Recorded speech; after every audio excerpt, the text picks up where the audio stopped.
I've got a few people that I'm thinking about at the moment who are approaching this due diligence phase. They're in negotiations right now. Yeah. What does it look like, and how should people start preparing for this? The phrase "gird your loins" comes to mind. If I was to just give one piece of advice around due diligence, a buyer wants to look at what risks they're taking. So they're going to ask every question you can imagine, and a dozen or more that you couldn't even imagine being asked. So there's always two things that happen in due diligence. I'm going to expand that to three now. There's three things that happen in due diligence. The seller always asks, what on earth do they want to know that for? The seller also gets to the point where they say, when is this going to be over? And the third thing is, aspect of it is the seller is going to have some kind of emotional crisis where they're going to take absolutely everything personally unless they are prepared. And because most of them have never sold a business before, so they never go through this process. I mean, the lucky ones that only go through it once, and I've had a couple of clients who've had sort of false starts. So they've gone through a process before they've come to me. And then now they're going through it a second time. And the words that come out of their mouths to me are, I literally can only do this once more. Yeah. Like you've got to make this work because there's no way I can do it again. I mean, the last time nearly killed. Yeah. I'm never doing that again. And so actually doing all the preparation it falls back to that whole, am I selling my business for the right amount of money for me? And knowing what it is that I want and then what I need. So there's always two numbers. I often hear people talk about A and B numbers. What do I need to have the minimum lifestyle? What do I really want to have the optimal lifestyle that I've been dreaming of while I've been putting all this stress, sweat and sacrifice into my business? And so if you know the journey, typically you've also now know your real value. You also know where, from a saleability perspective, so if the full market value is up here, but your saleability is kind of down here, but you're choosing to go to market with some gaps that you're aware of. So you're aware of how much that's going to diminish the value. But that's fine because you also know the effort it's going to take to fill that gap. And, you look at the gap, you look at the effort, you look at the difference in price and you think, yeah, I can live with that.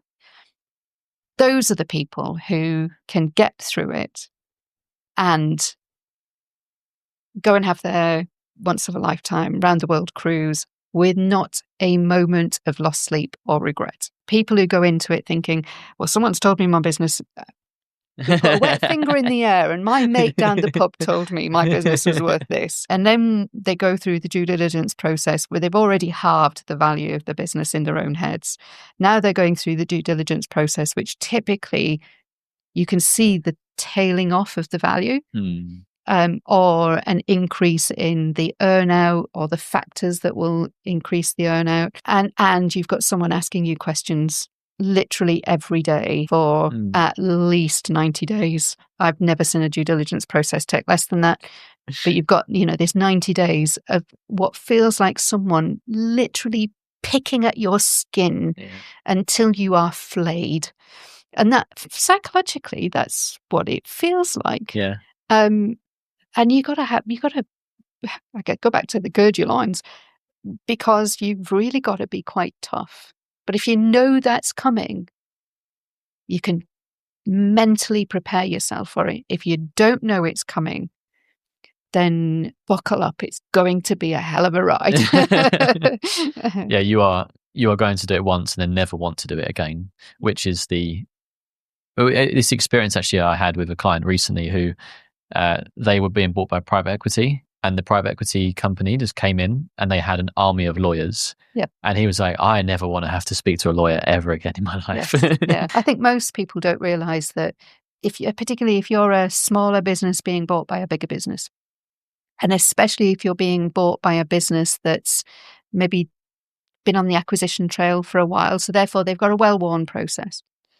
So when they bring in their 150 lawyers, each lawyer is only doing like a little sliver of the process.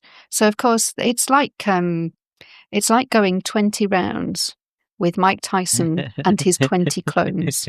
You get tired every round, but the boxer that comes into the ring to fight you is completely fresh and you haven't even scathed them because they've got, hides like rhinoceroses.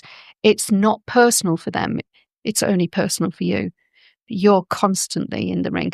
And most people, by the time they come to about 3/4 of the way through the due diligence process, they are completely needing therapy. Yeah. And then they'll start to agree to terms and changes in the terms that they would never have done. Yeah.